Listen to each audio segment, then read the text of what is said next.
नमस्कार, मैं हूं अमीश देवगन और आप देख रहे हैं सर्वश्रेष्ठ डिबेट शो टक्कर।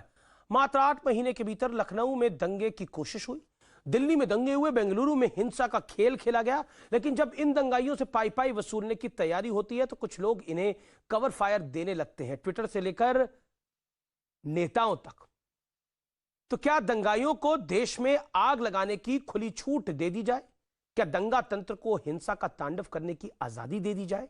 यह मुद्दा मैं आज इसलिए उठा रहा हूं क्योंकि उत्तर प्रदेश की योगी सरकार ने दंगाइयों से पाई पाई वसूलने की तैयारी करी है। और क्यों भी होना, ये एक बिजनेस चैनल है, यहां पे इकोनॉमी को बहुत क्लोजली फॉलो करा जाता है। सीएनबीसी आवाज पब्लिक प्रॉपर्टी को बनाने में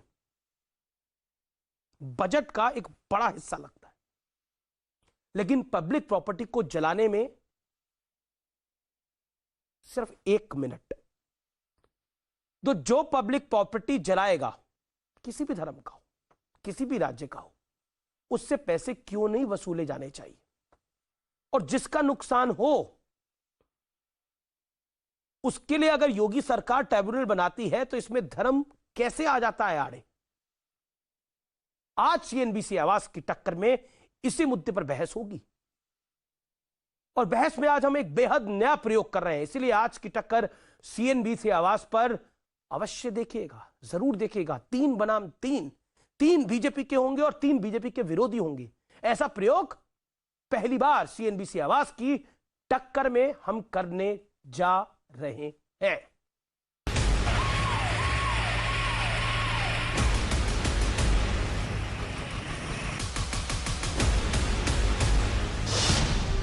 दंगाई सोच के खिलाफ जोरदार चोट। दंगा फैलाओगे तो पाई पाई चुकाओगे, क्योंकि दंगा तंत्र के खिलाफ योगी सरकार ने ट्रिब्यूनल बना दिया है, जिसके तहत दंगा, जुलूस, विरोध प्रदर्शन और आंदोलन में सार्वजनिक और निजी संपत्ति के नुकसान का एक एक पैसा वसूला जाएगा। उत्तर प्रदेश देश का पहला ऐसा राज्य है जहां ऐसा ट्रिब्यूनल बनाया गया है। इस ट्रिब्यूनल के पास सिविल कोर्ट जैसी ताकत होगी। एक अधिकरण लखनऊ में और दूसरा मेरठ में होगा। नुकसान की भरपाई के लिए 3 महीने के भीतर क्लेम करना होगा। ट्रिब्यूनल के फैसले पर अपील भी नहीं की जा सकेगी। हालांकि योगी सरकार के इस फैसले पर जोरदार सियासत और विरोध दोनों शुरू हो गया है। कमाल है भारतीय जनता पार्टी का। उत्तर प्रदेश के अंदर में लगातार हत्याएं होती जा रही हैं, छोटी छोटी बच्चियों के साथ अन्याय होकर हत्या हो जाती है। इस पे काम कीजिए योगी जी, ये ज्यादा जरूरी है। ये संपत्ति क्षति अधिकरण ये बनता रहेगा, ये आपका राजनीतिक एजेंडा हो सकता है। ये सरकार कोरोना काल में भी सिर्फ हिंदू और मुसलमान करके ध्रुवीकरण चाहती है, इसके अलावा कुछ नहीं। सवाल है, आखिर दंगाइयों से पैसों की वसूली पर इतना हाय तौबा क्यों मच रहा है? नहीं, इसमें हिंदू मुस्लिम हमें तो दिखा नहीं, मगर हर चीज को संप्रदाय करना तो ये कांग्रेस की आदत है, पुरानी आदत है। बेंगलुरु की ये तस्वीरें बस चंद दिनों पुरानी हैं, जब वहां की सड़कों पर हिंसा का तांडव हुआ था। अब कर्नाटक की सरकार भी योगी सरकार की तरह दंगाइयों से पैसा वसूलने की तैयारी में है। लेकिन सवाल इसका विरोध करने वालों पर है। क्या दंगाइयों को मुफ्त में देश में आग लगाने की खुली छूट दे दी जाए? विरोध करना लोकतांत्रिक हक है, लेकिन आग लगाना अपराध है। और अगर मुद्दा सिर्फ शांतिपूर्ण विरोध का है तो योगी सरकार के फैसले से कुछ लोग इतने बेचैन क्यों हो गए हैं? आज इसी पर होगी देश की सबसे बड़ी बहस। दंगा करोगे तो पाई पाई भरोगे। हाल ही में बेंगलुरु में दंगा हुआ और बेंगलुरु यानी कर्नाटक सरकार जो है वो हाई कोर्ट चली गई और उसने बोला कि दंगाइयों से ही पैसे वसूले जाएंगे जिन्होंने आग लगाई है। दंगा गैंग की पूरी नीयत का तार्किक विश्लेषण सुनिए। कानून ने विरोध का अधिकार दिया है, आग लगाने का नहीं। शांतिपूर्ण प्रदर्शन का ढोल पीटकर हिंसा फैलाई जाती है। बेलगाम प्रदर्शन की छूट मिल जाना लोकतंत्र के लिए एक खतरा है। दंगाई सोच वाले लोगों को सियासी कवर फायर देना बेहद गलत है। कई लोग कहते हैं बड़े बेचारे हैं, मासूम हैं, बड़े बड़े लेख छपते हैं, कुछ लोग ट्विटर पर और फेसबुक पे इनकी तारीफ के पुल बांटते हैं, लेकिन ये कवर फायर देना होता है। कुछ लोग सड़क पर दंगा करते हैं, कुछ लोग ट्विटर और फेसबुक पर दंगा करते हैं। विरोध पर नियत साफ तो फिर कानून का डर क्यों? मैं सीधा अपने पैनल को इंट्रोड्यूस कराता हूं। मेरी आज की इस चर्चा में गौरव भाटिया है, सुप्रीम कोर्ट के वरिष्ठ वकील हैं पेशे से और भारतीय जनता पार्टी के प्रवक्ता भी हैं। उनका अभिनंदन है। मेरे साथ मालविका अविनाश हैं जो कि प्रवक्ता हैं कर्नाटक बीजेपी की, क्योंकि बेंगलुरु में जो कुछ हुआ उसकी बात हम उनसे करेंगे। मोहसिन रजा है मंत्री यूपी सरकार में। तो एक तरफ 3 है तो दूसरी तरफ भी 3 है। एक तरफ मौलाना साजिद रशीदी हैं, इस्लाम के जानकार हैं, लेकिन हाल ही में इन्होंने बड़ा विवादित बयान दे दिया था। असीम वकार साहब है प्रवक्ता AIMIM के, उनका भी अभिनंदन है। यास्मीन फारूकी है, मुस्लिम पर्सनल लॉ बोर्ड से हैं, उनका भी अभिनंदन है। मैं इस चर्चा की शुरुआत करता हूं सबसे पहले असीम वकार आपसे। असीम वकार, जो दंगा करेगा वो पाई पाई भरेगा। क्या आपको लगता है कि कर्नाटक से दिल्ली तक और दिल्ली से लखनऊ तक ये योगी मॉडल जरूरी है? यास्मीन फारूकी, आपको लगता है ये मॉडल जरूरी है, जो दंगा करेगा वो भरेगा? बेंगलुरु में जिस तरह से हिंसा हुई, पुलिस की गाड़ियां जलाई गई, लखनऊ में CA के नाम पर जो हुआ, दिल्ली में जो दंगे हुए, भरपाई करनी पड़ेगी। बीजेपी सरकार का ये मॉडल बढ़िया है। सही कह रहे हैं। नहीं, मॉडल बढ़िया है, भरपाई करनी पड़ेगी, सबको करनी पड़ेगी। एक तो ये बात है। दूसरी बात सबसे बड़ी जो यहाँ है जी, ये क्यूबिकल है क्या? कोई लॉ कानूनन आपने एक पास किया बिल और क्यूबिकल बना दिया। जो भी चीज कानूनी बनती है वो कोर्ट के थ्रू बनती।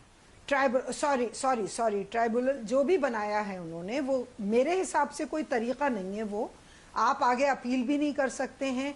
आप ही के आदमी बैठेंगे, आप ही जो जिसको चाहेंगे मनोनीत कर देंगे। ये धांधली है, बिल्कुल सरियन धांधली है। दिल्ली में दंगा हुआ, मैडम पुलिस जांच करेगी। मैडम लोकल पुलिस जांच करेगी, लोकल पुलिस की रिपोर्ट जाएगी। पुलिस भी तो जांच। अमीर जी एक बात पूरी सुन लीजिए। बिल्कुल लोकल पुलिस ने दिल्ली में भी किया है। जिन लोगों ने बड़े बड़े बयान दिए थे कि गोली मारो सालों को, उनको कुछ नहीं हुआ। जो पढ़े लिखे लोग थे वो बंद हैं।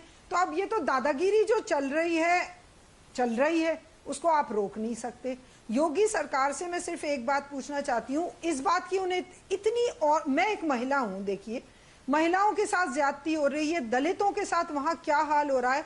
अभी परसों 13 साल की उस मैडम अभी टॉपिक पे रहिए ना, मैडम अभी टॉपिक पे रहिए ना। ना बिल्कुल, आप अभी टॉपिक पे रहिए ना। आप तो कश्मीर से लेके कन्याकुमारी डिस्कस करना चाहती है, तो वो एक टॉपिक में तो हो नहीं जाएगा ना। अरे अमीश जी, यूपी की बात हो रही है तो यूपी की मैं तो पूरे देश की बात कर रहा हूं, मैं यूपी की बात नहीं कर रहा। अभी बेंगलुरु में हिंसा हुई, जिन्होंने पुलिस वालों की गाड़ियां जला दी, जिन्होंने थाना फूंक दिया, उनसे क्या पैसे नहीं वसूलने चाहिए? बताइए। बिल्कुल, कोई हाँ नहीं, कोई मना नहीं कर रहा, तो लेकिन आप उसको फिर लेकिन किस बात का इसमें?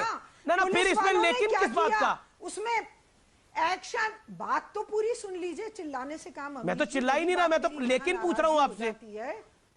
लेकिन क्यों? मैं लेकिन पे ही आ रही हूँ। हाँ लेकिन पे, मैडम लेकिन पे बता। यूं कि अगर आप एक बात मुझे बताइए कि एक चीज ले जाके कही जाती है कि ये गलत हो रहा है, CAA के ऊपर हुआ जो कुछ भी हुआ, आपसे बार बार एहतजाज किया जा रहा है, एहतजाज कर रहे हैं। बेंगलोर में हुआ, पुलिस थाने में रिपोर्ट दर्ज कर लो, गलत है, उसे मैं कभी सही नहीं करूंगी जो कुछ हुआ, लेकिन जो एक्शन आपको लेना चाहिए उस पर भी तो तवज्जो दो ना। आप जड़ की बात क्यों नहीं करते हो? आप बिल्डिंग की बात करते हो। जब पुलिस को जहां एक्शन लेना चाहिए था वहां उसने एक्शन नहीं लिया, जैसे उस पे लेतालीली की, देर की।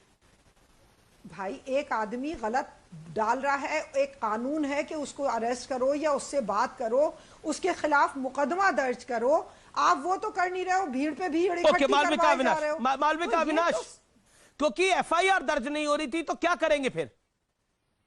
नहीं, मुझे लगता है यास्मीन जी ने फैक्ट्स नहीं समझे हैं। मालविका अविनाश, मुझे बोलने दीजिए प्लीज।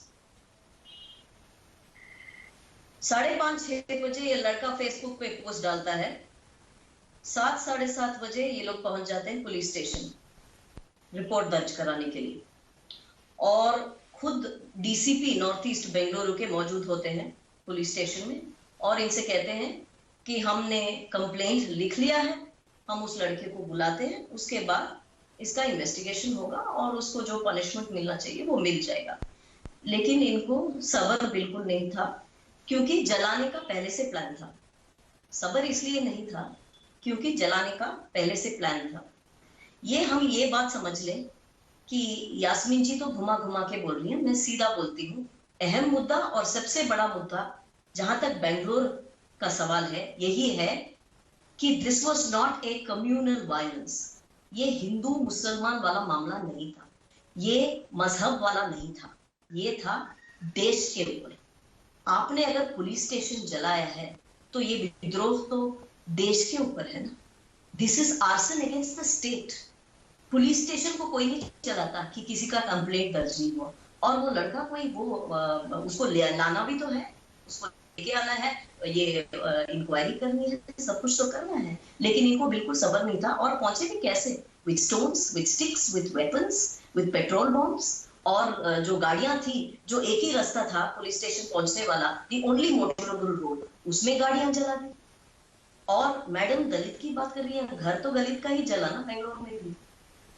तो ये बहुत सारे मुद्दे हैं, यास्मीन फारूकी और ये अलग मुद्दा है। फिर आप नहीं, मैं यूपी की बात कर रही थी, मेरी बात नहीं कर रही, मेरी मैं बात यूपी की सुन बात लीजिए कर रही थी। नहीं, दोनों की ना आप बेंगलोर में भी बेंगलोर येदियुरप्पा भी योगी मॉडल अपना रहे हैं, बीएस येदियुरप्पा भी योगी मॉडल अपना रहे हैं। फेसबुक के पोस्ट के ऊपर देश को जला देते हैं, किसी को सब्र नहीं है। दिल्ली में क्या हुआ? दिल्ली में क्या हुआ? दिल्ली में क्या हुआ? आप ईमानदारी की, आप लोग ईमानदारी वाली बात करना नहीं चाहते हैं मेरी बहन। आप लोग इंसानियत की बात नहीं, जो हुआ वो गलत हुआ, उसको मैं कभी सही नहीं कहूंगी, लेकिन जो कानून, यहाँ कानून की बात हो रही है। पुलिस स्टेशन जलाते हो, किसने हक दिया पुलिस स्टेशन जलाने का? किसने हक दिया डीसीपी को बंद करने का? किसने हक दिया पेट्रोल पंप फेंकने का? किसने हक दिया गाड़ियों को जलाने का? किसने हक दिया पुलिस के ऊपर वार करने का? चिल्ला क्यों रहे हो? हेलमेट को तोड़ने का? चिल्ला क्यों रहे हो? किसने हक दिया आपको? कौन से कॉन्स्टिट्यूशन में हक है बताइए? किसने हक दिया है 13 साल की बच्ची का रेप करके और जलाने का? किसने हक दिया दलितों को ये कहने का कि जाओ सत्यमेव जयते को उठा लो? नहीं, फिर अगर ये इस तरह की बहस करोगे आप, तो फिर ये कहो कि ये कहते कि सत्यमेव जयते को उठा लो। एक सेकंड यास्मीन जी, एक सेकंड। ना यास्मीन जी, आप कह रही है सत्यमेव जयते। मैं गौरव भाटिया को लेके आता हूं। यास्मीन जी, आप कह रही है सत्यमेव जयते, आग लगाकर सत्यमेव जयते हो रहा है, आग लगाकर सत्यमेव जयते हो रहा है। किसने कहा? यूपी में, बेंगलोर में, यूपी में, दिल्ली में आग लगाकर लोगों के घरों को जलाकर सत्यमेव जयते हो रहा है। ये कैसा सत्यमेव जयते है? जो सत्यमेव जयते बोल के कुछ भी फूंक दो। जयदेव को यूपी में आदमी को जला के मार के कहा गया कि जाओ उठा लाओ सत्यमेव जयते को। मैं उसकी बात कर रही हूँ आपसे। Gaurav Bhatia, Yasmin Farooqui, respond to Yasmin Farooqui, then Asim Waqar साहब के पास को भी कनेक्ट हो गए हैं और राशिदी साहब भी कनेक्ट है। मोहसिन जी, मैं आपके पास आ रहा हूं। गौरव भाटिया, सत्यमेव जयते। अमीर जी, आज योगी आदित्यनाथ जी ने एक बहुत मजबूत संदेश दिया है कि अगर तुमने जो सार्वजनिक संपत्ति है या जो वाहन है उसको क्षतिग्रस्त किया ना, तो एक एक पाई वसूली जाएगी। ये वो जंगल राज नहीं है समाजवादी पार्टी का। जब मुजफ्फरनगर दंगे हुए थे तो जो मौलाना आरोपी थे, आप याद करिए, चार्टर्ड प्लेन भेजा गया था, मौलाना साहब आइए जरा चाय पीजिए, एसी में बैठेंगे, दो बातें करेंगे, फिर तय करेंगे आगे क्या करना है। ये योगी जी की सरकार है, ऐसे डंडे मारती है कि समझ में आ जाता है। Yasmin ji All India Muslim Personal Law Board की मेंबर भी है, जो दिखाया जा रहा है। मैं इतना ही कहूंगा, दादागिरी क्या होती है यास्मीन जी, मैं आपको बताता हूं। ऑडियो में दिक्कत आ रही है। हाँ, दादागिरी ये होती है कि CAA जो पार्लियामेंट में पास हुआ संविधान के तहत, सर्वोच्च न्यायालय ने उस पर रोक नहीं लगाई। उसके बाद भी आप लोगों ने 100 दिन तक प्रदर्शन किया। जो सार्वजनिक जीवन था उसको ठप करने का प्रयास किया। आम जनता जा नहीं सकती थी। मैं आपसे पूछता हूं, जो इस तरह से करेगा वो ट्राइब्यूनल के बाद क्यूबिकल जो आपने कहा था ना, क्यूबिकल जेल में भी जाएगा। और आप मुझे बताइए, आपको तो जानकारी जरूर होगी, कौन सा कानून है जो ये इजाजत देता है कि आप सरकारी संपत्ति को नष्ट करें? यास्मीन जी आप बताएंगी क्या ये उचित है? नहीं, मैंने आपको सर्वोच्च न्यायालय का जजमेंट में कहा है कि सार्वजनिक संपत्ति अगर नष्ट हुई तो वसूला जाएगा। आपने पढ़ा होगा। दर्शकों को जरा बता दीजिए, चिल्लाइए मत।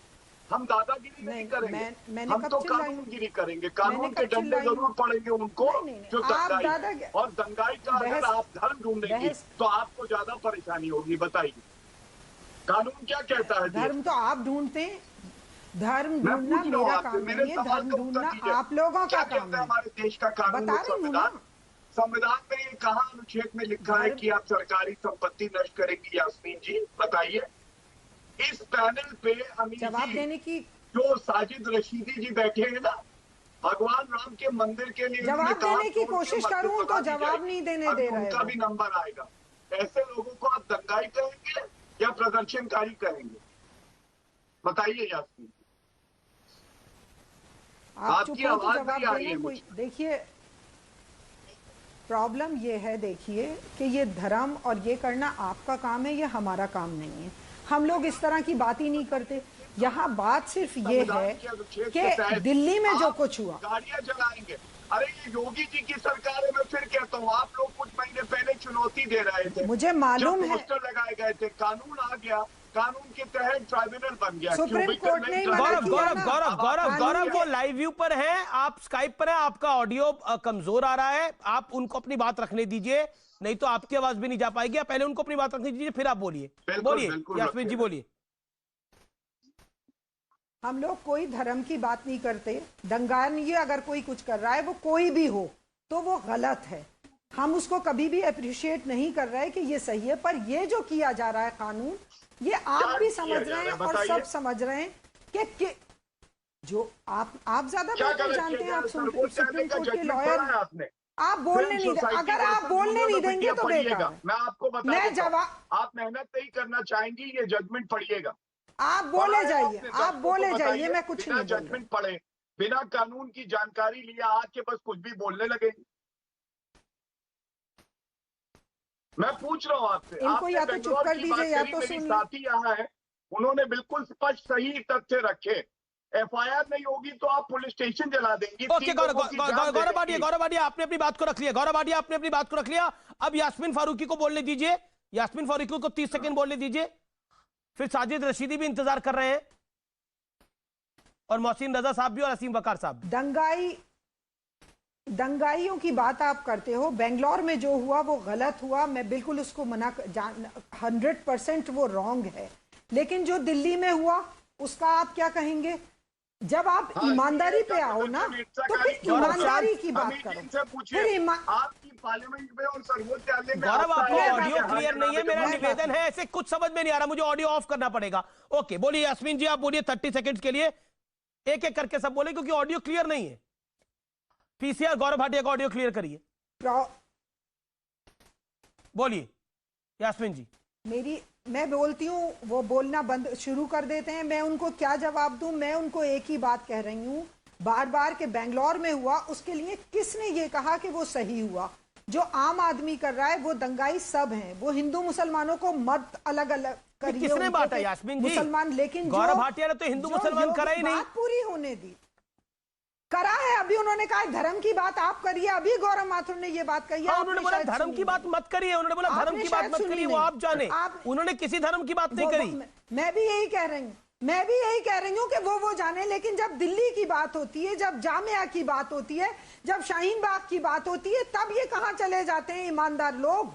तब वो ईमानदारी की बात क्यों नहीं करते? जब दिल्ली में मस्जिद, बात ही पूरी नहीं कर, जब दिल्ली में मस्जिदें जलाई जाती हैं, जब नालों में लाशें मिलती हैं, तब ये लोग कहाँ चले जाते हैं? तब इनकी ईमानदारी, संविधान कहाँ चला जाता है? कहाँ चला जाता है? ताहिर हुसैन उसमें दिल्ली दंगों में तो ताहिर हुसैन ने खुद माना कि मैंने दंगे करवाए। बताइए दिल्ली दंगों में तो ताहिर हुसैन ने खुद माना कि मैंने दंगे करवाए, मैं मास्टरमाइंड था। उन्होंने दंगे करवाए दाखिल। मैं ताहिर हुसैन के घर गया था ग्राउंड रिपोर्ट के लिए, वहां पर बम मिले थे, पेट्रोल बम। मैं आपसे एक बात कह रही हूं कि ताहिर और आप हुसैन भी के- धर्म और जो लेके लोग आई, ये कह रहे थे आप कि भी गोली धर्म लेके मारो, आई, नियत में किसकी खोट है? गोली मारो सालों को, गोली मारो सालों तो को। कोर्ट में ये गया ना, सही है? कोर्ट में गया ये मैटर, ये सही है। कोर्ट में गया। मोदी क्या जी बंद और हुआ अमित शाह अभी जी को तक? खत्म कर अभी दोगे। बंद हुआ क्या? बंद हुआ क्या? बंद हुआ क्या वो आदमी? ये बोलने नहीं देंगे। मैं नहीं, बात पूरी नहीं। हिंदुत्व की मोहसिन रजा, एक सेकंड, मोहसिन रजा, गौरव भाटिया एक सेकंड, मोहसिन रजा को आने दीजिए, कैबिनेट मंत्री है यूपी सरकार में। Mohsin Raza, respond to Yasmin Farooqui. देखिए, ये जो दावा अधिकरण बनाया है, ये लोगों को इंसाफ देने के लिए बनाया है, क्योंकि अभी तक एक आवाज उठ रही थी एक साहब के हमारे साथ ज्यादती हो रही, हमारे साथ ज्यादती हो रही है।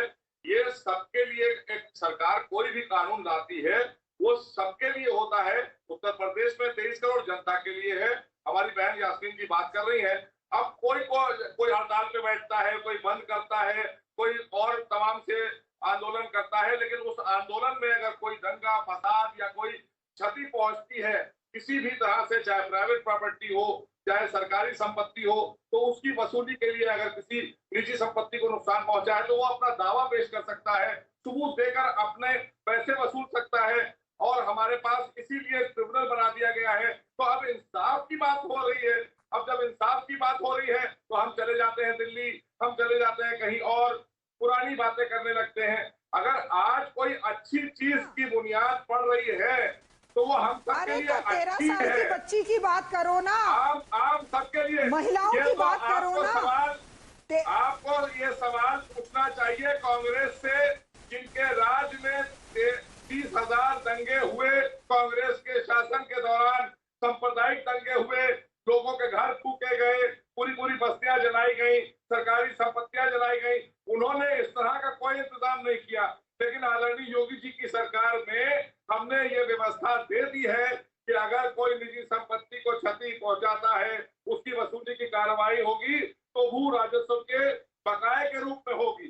तो हमने तो आपको एक फोरम दे दिया, एक प्लेटफॉर्म दे दिया है। इस प्लेटफॉर्म पर आकर आप अपनी बात कहिए, आप सबूत के साथ आइए, इंसाफ मिलेगा। लेकिन यहाँ हिंदू और मुसलमान लेकर सब बैठ जाते हैं। ठीक है, जब कोई बात होती है, कोई कानून आता है, वो हिंदू और मुसलमान बना दिया जाता है।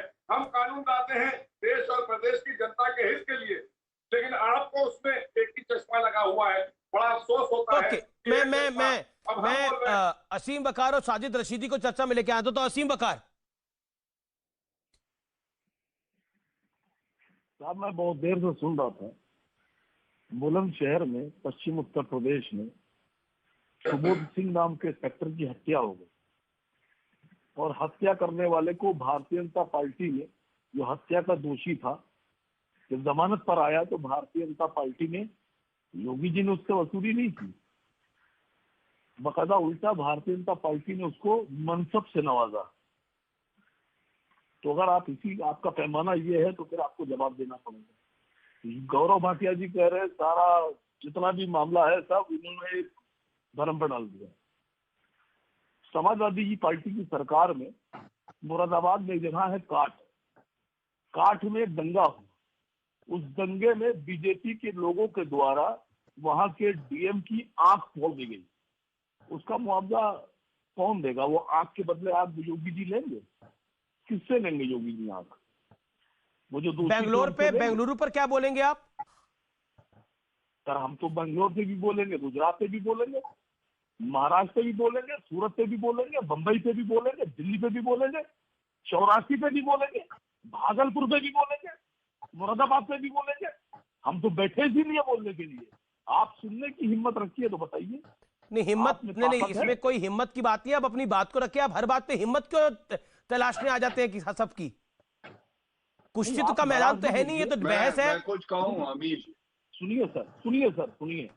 अगर बेंगलोर वाला सुनने वाला कान ठीक है तो गुजरात वाला कान भी ठीक कर लीजिए, सूरत वाला भी कान ठीक कर लीजिए, 84 वाला कान भी ठीक कर लीजिए, बंबई वाला कान भी ठीक कर लीजिए, भागलपुर वाला कान भी ठीक कर लीजिए, इलाहाबाद वाला कान भी ठीक कर लीजिए, कानपुर वाला काम भी ठीक कर लीजिए।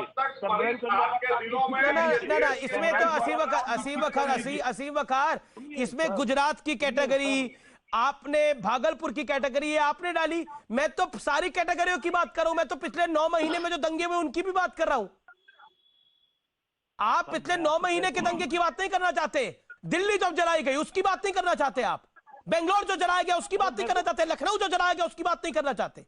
वाई बीइंग सिलेक्टिव असीम वकार, वाई बीइंग सिलेक्टिव? तो सच्ची बात करना चाहती हूँ। मैं आपसे कह रहा हूँ, सुबोध सिंह की पत्नी से कभी पूछा, जिस इंस्पेक्टर साहब की जो हत्या हुई पश्चिमी उत्तर प्रदेश में, आप कभी गए, आपका कोई पत्रकार गया कि वो जो उनका हत्यारा था, उनका जो किलर था, उसको मनसब से नवाजा बीजेपी ने? कभी आपके चैनल ने पूछा उससे? मोहसिन नजर जवाब, मोहसिन नजर जवाब। ठीक है, आपने बोला असीम वकार अपनी बात को रखा, अब जवाब सुन लीजिए मोहसिन नजर से।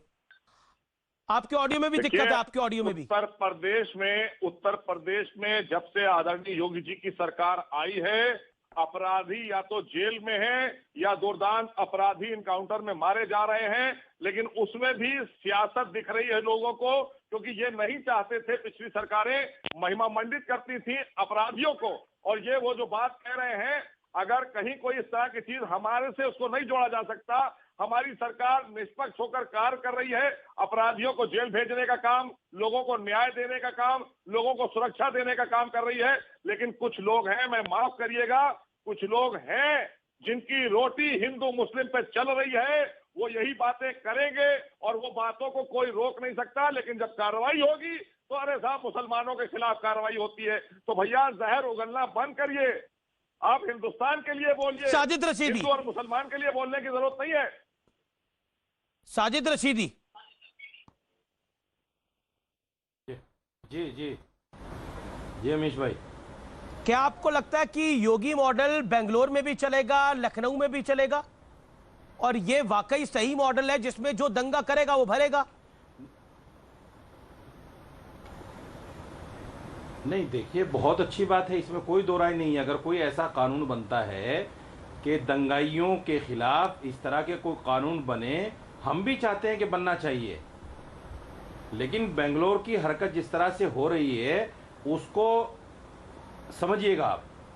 कल मैं एक चैनल पे था, बीजेपी प्रवक्ता ने कहा कि मोहम्मद साहब के बारे में जो ट्वीट हुआ है उसके पीछे भी एक ट्वीट था। माता लक्ष्मी के बारे में किसी ने ट्वीट किया था, तब जाकर मोहम्मद साहब के बारे में ट्वीट हुआ। मेरा मानना यह है कि जिस वक्त माता लक्ष्मी के बारे में ट्वीट हुआ था उस दंगाई को क्यों नहीं पकड़ा गया? उसके बाद में एक प्रतिक्रिया आई कि मोहम्मद साहब के बारे में ट्वीट आया, ना उस दंगाई को पकड़ा गया। जब आपने दोनों दंगाइयों को छोड़ दिया तो फिर बहुत सारे दंगाई इकट्ठे हो गए। ये तो होना ही था।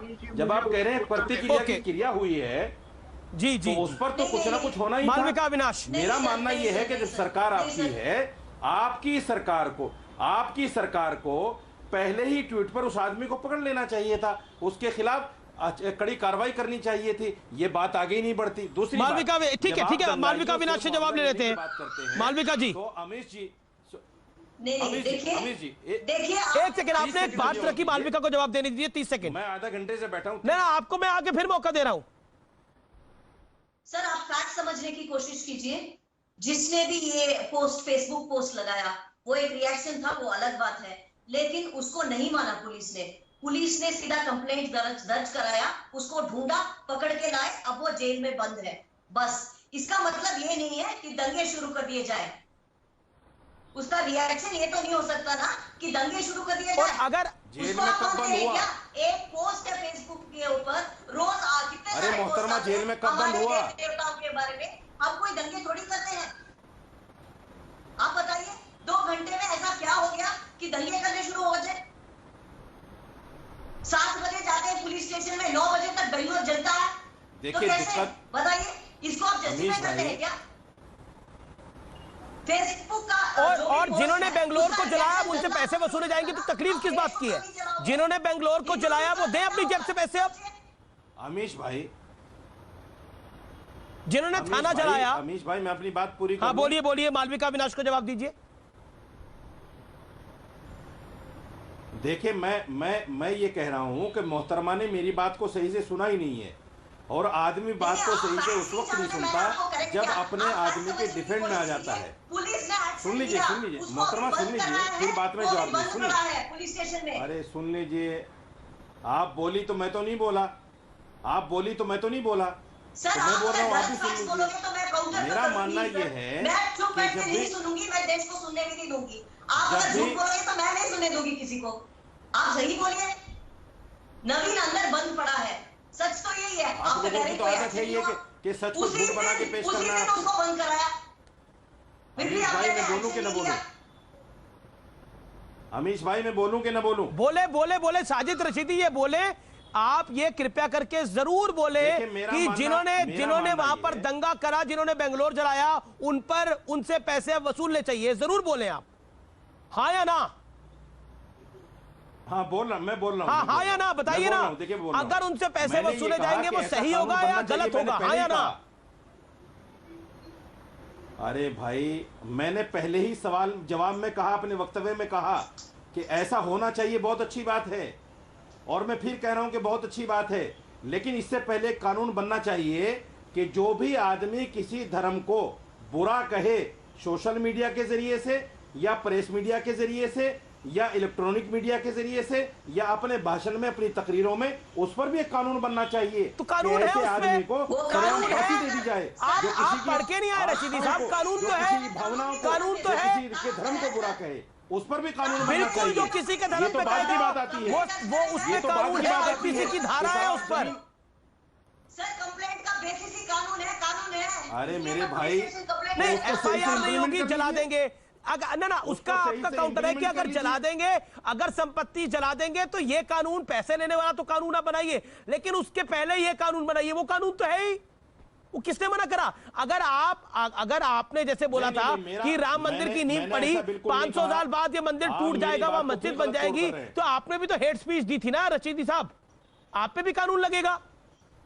आप मेरी बात को सुनिए, आप मेरी बात को फिर गलत ट्वीट दे रहे हैं, गलत उसको ढंग से पेश कर रहे हैं। अच्छा बताइए। ना तो मैंने ये कहा कि मंदिर तोड़ के मस्जिद में बनाऊंगा, क्या बोला आपने? ना मैंने ये कहा कि मुसलमानों को मंदिर तोड़ के मस्जिद बनानी चाहिए। आपकी बाइट प्ले करवा दूंगा। मैंने ये कहा, बस सुन लीजिए ना। हाँ, बताइए। अरे सुन तो लीजिए भाई, सुन तो लीजिए, मैं कह रहा हूँ ना, जब मैं अपनी बाइट को दोबारा बता रहा हूँ तो सुन लीजिए उसको। हाँ, मेरे पास है, मैंने ये कहा इतना घबराए ना। अरे सुन तो लीजिए ना, मैं बता रहा हूँ ना, अगर मैं गलत बोलूंगा तब दिखाइएगा आप, मैं सही बोल रहा हूं ना, मैं बता रहा हूं ना आपको मैंने क्या दिया है जी। मैंने ये कहा कि जब सुप्रीम कोर्ट ने ये कहा है कि मंदिर तोड़कर मस्जिद नहीं बनी, तो फिर आपने मस्जिद तोड़ी है 92 में, उसको भी गैर संवैधानिक कहा है कोर्ट ने। जब आपने एक नए फसाद को जन्म दे दिया, एक नई बात को जन्म दे दिया, तो आने वाले 500 साल में हो सकता है कुछ इस तरह के लोग खड़े हो जाएं। तो ये जिस दिन राम मंदिर के एक सेकंड रशीदी साहब, संविधान मानते हो ना आप? कौन सा एक सेकंड मिस्टर रशीदी, अब आपने खुद ही बोला जो बोला, बुरा कह दिया? अरे ना, आपने जो खुद ही बोला जो बोला, संविधान को मानते हो ना आप? नहीं, मैंने इसमें कौन सा संविधान को मानते हो ना आप? संविधान को मानते हो ना? बिल्कुल मानता हूं। सुप्रीम कोर्ट को भी मानते हो? सुप्रीम कोर्ट का निर्णय आ गया, संविधान सम्मत सुप्रीम कोर्ट का निर्णय आ गया। एक सेकंड महाराज, सुनो रशीदी साहब, सुनो। जब सुप्रीम कोर्ट का निर्णय आ गया, जिस दिन मंदिर की नींव रखी जा रही थी, उस दिन ये तुर्रा छोड़ने की आवश्यकता क्या थी, मुझे ये बताइए। किसको भड़काना चाह रहे थे आप? तो लॉजिक क्या था? मैंने इसका लॉजिक बताइए मुझे। सुनिए, मेरी बात सुनिए। किसको भड़का रहे थे आप? मैंने क्या कहा? नहीं, आप मुझे ये बताइए, मैंने क्या कहा कि मंदिर नहीं बनना चाहिए? मैंने कहा कि मैं कोर्ट के फैसले के खिलाफ खड़ा हूं। आपने तो उससे भी बड़ी बात बोली कि 500 साल बाद मस्जिद होगी, ये बोला आपने। मैंने तो कहा ही नहीं कि मंदिर नहीं बनना चाहिए। वाह, आपने तो बोला मैंने कहा ही नहीं कि मंदिर नहीं बनना चाहिए। जैसे अब मंदिर बना वैसे फिर मस्जिद बन जाएगी, ये बोला आपने। आपने तो उससे भी बड़ी बात बोली। गौरव भाटिया, मैंने कहा कि आप मुझे बताइए, आप सुप्रीम कोर्ट को मानते हैं कि नहीं मानते हैं? आप सुप्रीम कोर्ट को मानते हैं कि नहीं मानते हैं? नहीं, आप सुप्रीम कोर्ट को मानते हैं कि नहीं मानते हैं? कौन नहीं मान रहा, ये जनता देख रही है, जनता देख रही है।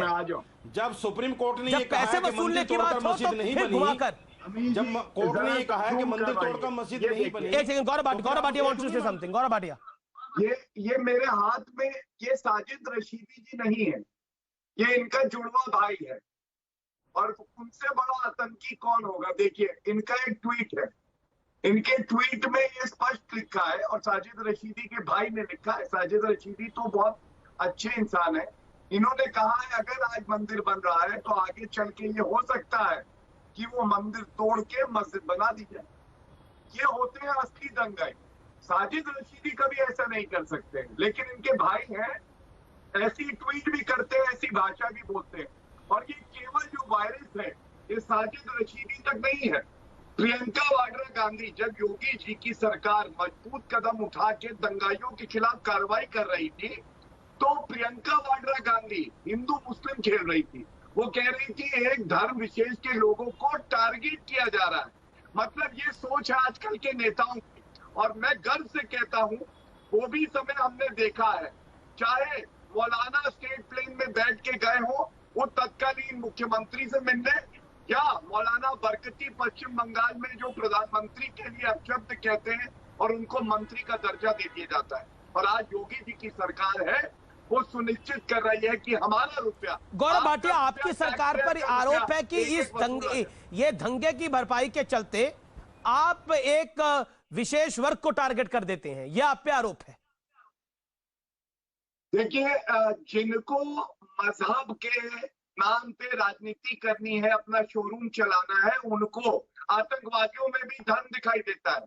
अफजल गुरु को इसलिए फांसी लगाई गई क्योंकि वो एक मुसलमान था। ठीक है, जवाब सुन लेते हैं। कहते हैं सीए कानून इसलिए लाया गया क्योंकि मुसलमानों को प्रताड़ित साजिद रशीदी का जवाब, फिर यास्मीन फारूकी के पास का रुख करूंगा मैं। साजिद रशीदी, रिस्पॉन्ड। साजिद रशीदी। अमीश भाई आप ये मत कहिए कि ये आरोप है बीजेपी के ऊपर।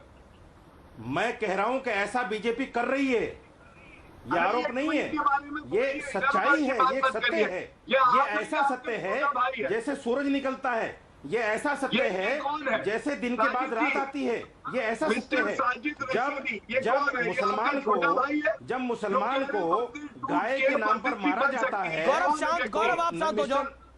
नरेंद्र मोदी जी, अरे सर मैं बात कर लूं, मैं बात कर लूं सर। इनके जैसे दंगाइयों को गौरव भाटिया, आपको सुनने की क्षमता नहीं है मेरे भाई। अभी संविधान की बात कर रहे थे। गौरव भाटिया, आपको सुनने की क्षमता नहीं है भाई। बता नहीं पाएंगे। अरे सुनने की क्षमता रखिए मेरे भाई, सुनने की क्षमता रखिए, सुनने की क्षमता रखिए। आप आपने बड़ी बहन जैसी यास्मीन फारूकी को नहीं बोलने दे रहे हैं।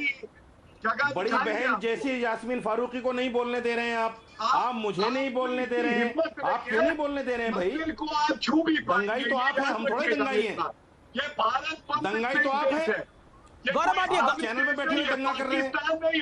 आप चैनल पे बैठे हुए दंगा कर रहे हैं। गौरव, मेरा निवेदन है, क्योंकि आप साइड पर आपको ऑडियो क्लियर नहीं आ रहा, व्यूअर को समझ ही नहीं आ रहा आप क्या बोल रहे हैं, इसलिए मेरा निवेदन है एक एक करके बोले। एक सेकंड, रशीदी साहब को 30 सेकंड बोल लेते, फिर मैं आपको मौका देता हूं। गौरव बोलिए रशीदी साहब।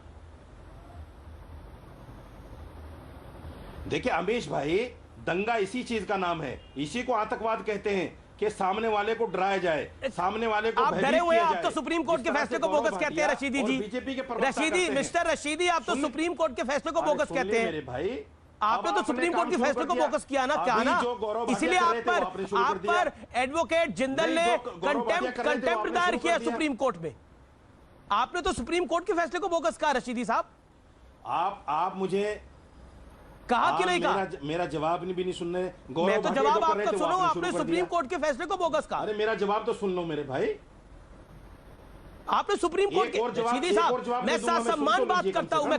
मैं कभी किसी से हवाबाजी में बात नहीं करता जैसे बाकी डिबेट्स के अंदर होता है। आपने सुप्रीम कोर्ट के रशीदी साहब फैसले को बोगस कहा कि नहीं कहा? आप अभी गौरव भाटिया को रोक रहे थे कि बात करने दो।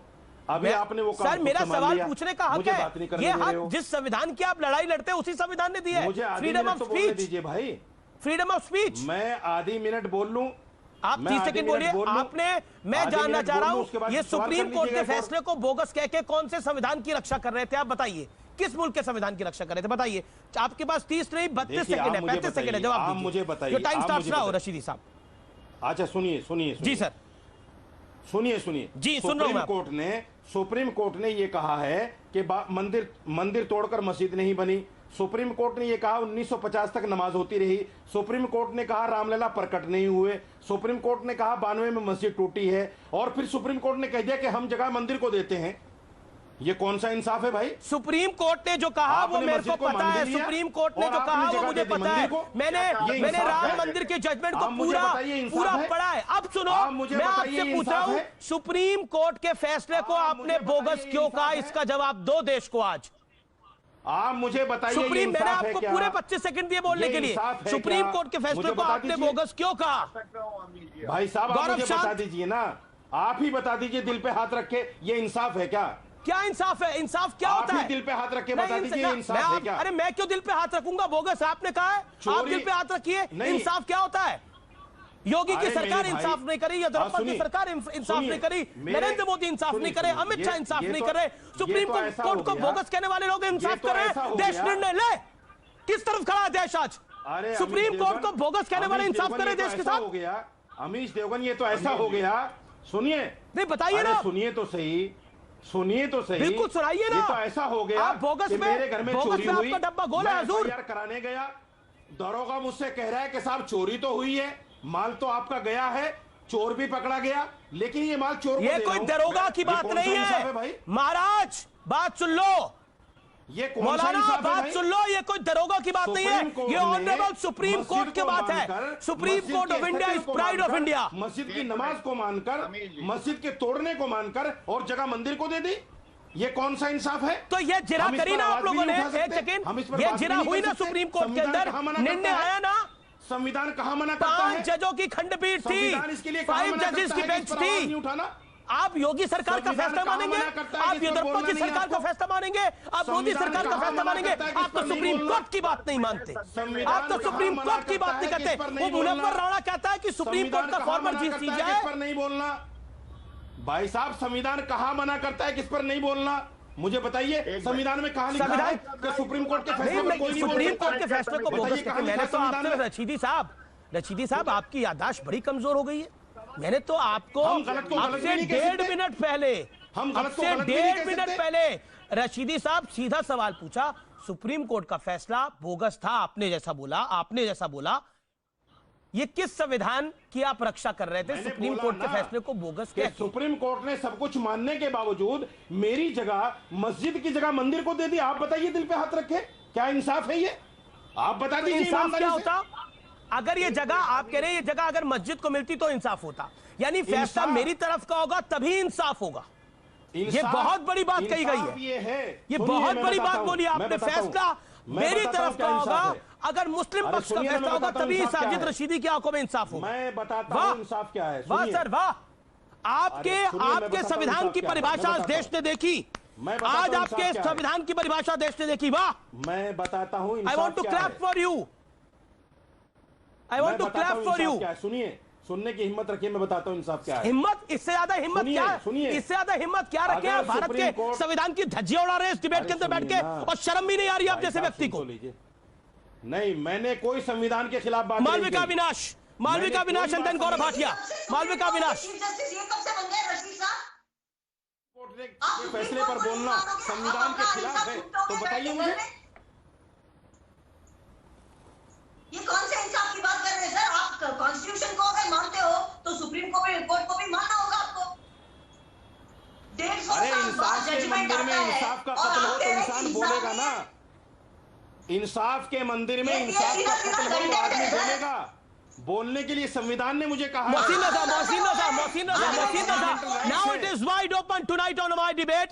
It is wide open. योगी कुछ कर ले, येदियुरप्पा कुछ कर ले, प्रधानमंत्री मोदी कुछ कर ले, देश के गृह मंत्री अमित शाह कुछ कर ले, लेकिन इंसाफ जब तक इनके पक्ष का नहीं होगा, जैसा रशीदी साहब ने बोला, तो वो इंसाफ ही नहीं है। कहिए अब इंसाफ की डेफिनेशन क्या है आपके पास?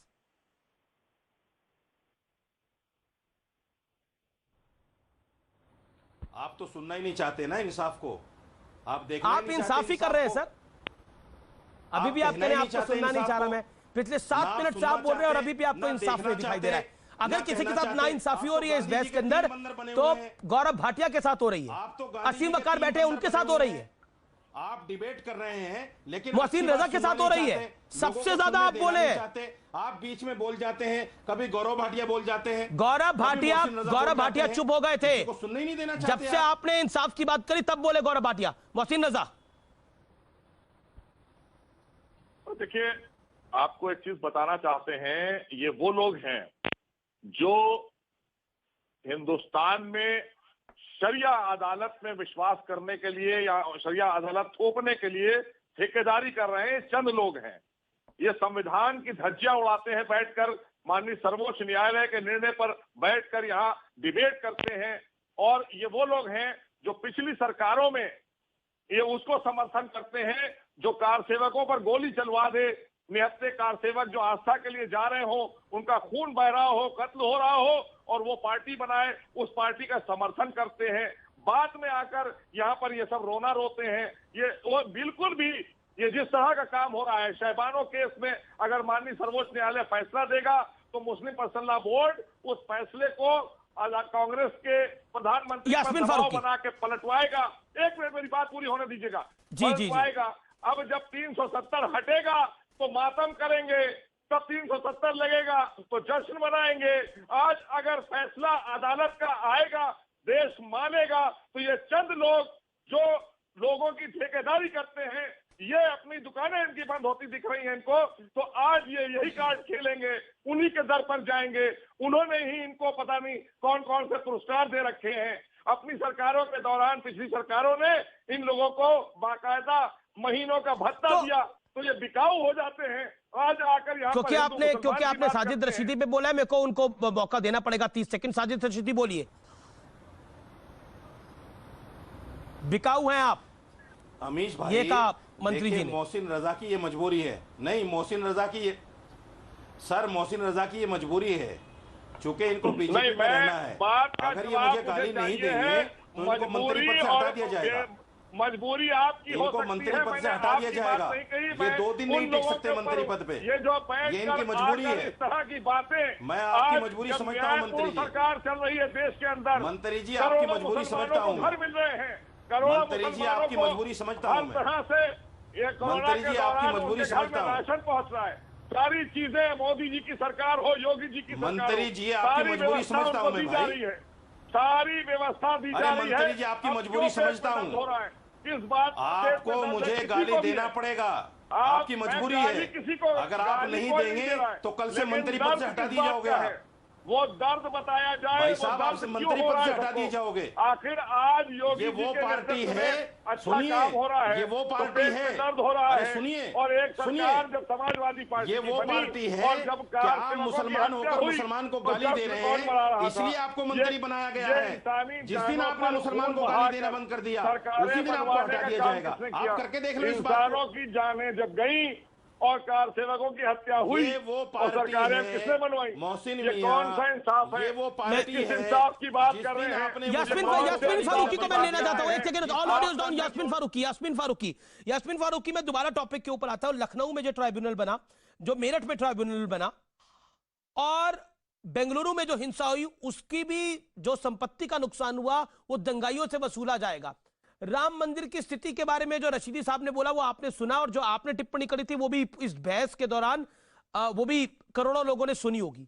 क्या आपको लगता नहीं है कि हमारे मतलब का फैसला हो तभी हम मानेंगे, चाहे वो सुप्रीम कोर्ट है हो चाहे वो सरकारें हो? सरकार से ऊपर तो आप नहीं है, सुप्रीम कोर्ट से ऊपर तो नहीं है ना, संविधान सबसे ऊपर है। अमीश जी पहले भी मैंने आपको ये कहा था कि कोर्ट के मंदिर बनाने पे किसी को ऐतराज नहीं है, किसी ने कभी मंदिर बनने पे ऐतराज नहीं किया। एक झगड़े की जगह को और ज्यादा भड़काने वाली बात करना गलत बात है। और सुप्रीम कोर्ट ने या तो ये फैसला कर लिया होता, वो इस तरह की बातें नहीं करता, वो कहता नहीं मंदिर था, मंदिर तोड़ के तो all India Muslim Personal law में हागिया सोफिया की बात करी, भड़काने की बात तो उस दिन शुरू हो गई जिस दिन नींव रखी गई। नहीं अमित जी बोलने दिया कीजिए ना। अमीश जी मैं तो बहुत आराम से बैठी हूँ। जी मैडम, मैं तो बोलने दे रहा हूँ। की बात जो की गई, जी भाई बेटा जी आप मुझे एक बात बताइए, हादिया सोफिया मस्जिद की हिस्ट्री आपने पढ़ी है? वो खरीदी हुई चीज थी, कोर्ट से उसका फैसला हुआ है। पहले या तो हादिया सोफिया की मस्जिद की आप पूरी हिस्ट्री पढ़ लीजिए, कि वो कहां से शुरू हुई थी, बिल्कुल उसका इतिहास आप पढ़िए, आप हागिया सोफिया का इतिहास पढ़िए, मुझे कोई आपत्ति नहीं है, लोगों को भी पढ़ाइए, लेकिन राम मंदिर का हागिया सोफिया से मतलब क्या था? आप भी पढ़ लीजिए। नहीं ना, हागिया सोफिया से राम मंदिर का क्या लेना देना था? ये कहा जा रहा है जैसे हागिया सोफिया को हमने दोबारा मस्जिद बना दिया, वैसे राम मंदिर को दोबारा मस्जिद बना देंगे। ये प्यार की तकरीर थी। मैं आपसे पूछता हूं मैडम, मैं आपसे पूछता हूं, ये प्यार का संदेश था? मैं आपसे जानने की कोशिश कर रहा हूं। सुन लीजिए, हादिया सोफिया एक अलग, उधर बेंगलोर में हिंसा हो गई, फिर अलग चीज है वो। मैंने मना कि आपको क्या कहा कि वो गलत है? आपको मैं शुरू से कह रही हूं जो गलत है गलत है, लेकिन अगर यूपी का जो हाल है, अगर आपने अभी मेरी बात को गलत तरीके से लिया, सत्यमेव जयते पूरी सुन लीजिएगा अमीश जी, वहां एक आदमी का नाम था और यूपी में उसको मार के ये कहा गया कि जाओ सत्यमेव को उठा लाओ। फिलहाल सीएनबीसी आवाज की टक्कर में इतना ही। आज का कंक्लूजन यही है कि कई बार सरकारें देश हित में फैसला लेती हैं और दंगे कभी देश हित में नहीं होते। दंगे कोई भी करे, किसी के भी सहयोग से हो, वो देश के खिलाफ ही होते हैं। पब्लिक प्रॉपर्टी को जलाकर आप संविधान को नहीं बचा सकते, पुलिस स्टेशन को जलाकर आप संविधान को नहीं बचा सकते, संविधान को तार तार जरूर करते हैं। नमस्कार, जय हिंद।